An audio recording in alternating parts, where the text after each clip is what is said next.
আসসালামু আলাইকুম, সুপ্রিয় দর্শক মণ্ডলী।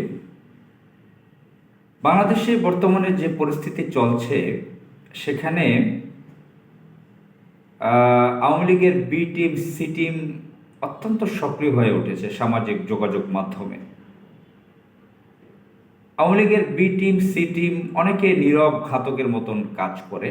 তারা খুব ঠান্ডাভাবে কোল্ডভাবে ছিল। আওয়ামী লীগের গত 16 বছরে তারা অনেক সুযোগ সুবিধা গ্রহণ করেছে। আওয়ামী লীগ থেকে অনেক সুযোগ সুবিধা গ্রহণ করেছে। তারা অবৈধ আওয়ামী লীগ সরকারের সাপোর্টার ছিল, তাদের আত্মীয় স্বজন পরিবারের লোকজন আওয়ামী লীগ। এ ধরনের বি টিম সি টিম দালাল আওয়ামী লীগের দালালি করেছে, আওয়ামী লীগকে ভোটও দিয়েছে। আবার তাদের পরিবারে কেউ কেউ বিএনপি টিএমপি আছে, বিএনপিতে কোনো সময় এককালে ভোট দিত। এ ধরনের নানান শ্রেণীর পেশার মানুষ আছে আমাদের সোসাইটিতে, আমি অনেককে চিনি। এরা অত্যন্ত সক্রিয় হয়ে উঠেছে প্রোপাগান্ডায়। এরা সামাজিক যোগাযোগ মাধ্যমে স্ট্যাটাস দিচ্ছে, এখন কোনোটাই না। নৌকার প্রতীক দিয়ে চিহ্ন দিয়েছে ক্রস, এটাও না। ধানের শীষের প্রতীক দিয়ে চিহ্ন দিয়ে ক্রস চিহ্ন দিয়েছে, এটাও না। দাঁড়িপাল্লা জামাত ইসলামের সেটার প্রতীক দিয়ে সেটাকে ক্রস লিখেছে। এদের কোনোটাই না, নতুন কিছু চাই।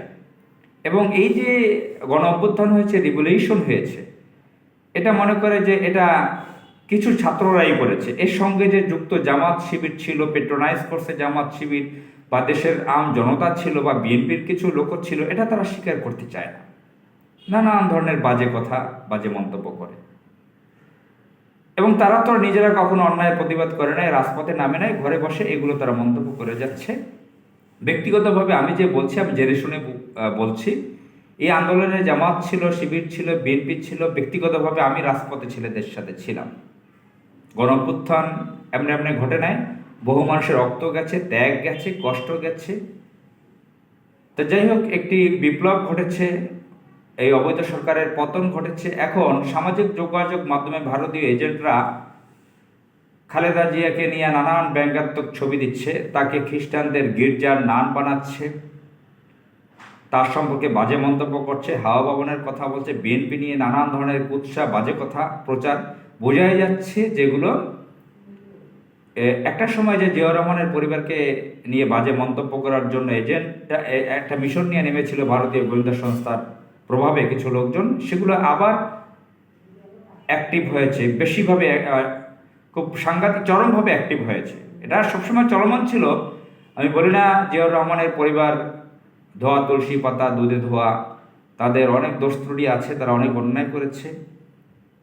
ব্যক্তিগতভাবে আমি বিএনপি করি না, জাতীয়তাবাদী আদর্শকে আমি আসলে পছন্দ করি না। কিন্তু বাংলাদেশের একটি বৃহৎ রাজনৈতিক দল বিএনপি, যারা অ্যান্টি ইন্ডিয়ান বলে পরিচিত, বিশেষ করে খালেদা জিয়া, তারেক রহমান, জিয়াউর রহমান। তারেক রহমান রাষ্ট্রীয় ক্ষমতার চেয়ারে না বসলেও এই পরিবারটা আসলে ইন্ডিয়ার ব্যাপারে সতর্ক থাকে, এটুকু আমাদের জানা আছে। মিনিমাম তাদের সতর্কতা থাকে, পররাষ্ট্রনীতি সেভাবে চালায়। আওয়ামী লীগ তো আসলে ইন্ডিয়ান এজেন্ট হিসেবে কাজ করে। তো বিএনপিকে যদি আমরা বাদ দিয়ে দিই, তাহলে এখন তো রাজনৈতিক দল রাষ্ট্র ক্ষমতা আসার মতন ওই ধরনের পুরানো কোনো দল নেই। নতুন দল তখন কখন তৈরি হবে? এর মানে কি আওয়ামী লীগের হাতে আবার তুলে দেওয়া ভারতীয় এজেন্টদের কাছে বাংলাদেশকে? তো এই যে প্রচারণা অনেক লিপস্টিক মার্কা লেখিকারা এগুলো সামাজিক যোগাযোগ মাধ্যমে স্ট্যাটাস দিচ্ছে 3টি দলের বিরুদ্ধে, জামাত, বিএনপি, আওয়ামী লীগের বিরুদ্ধে।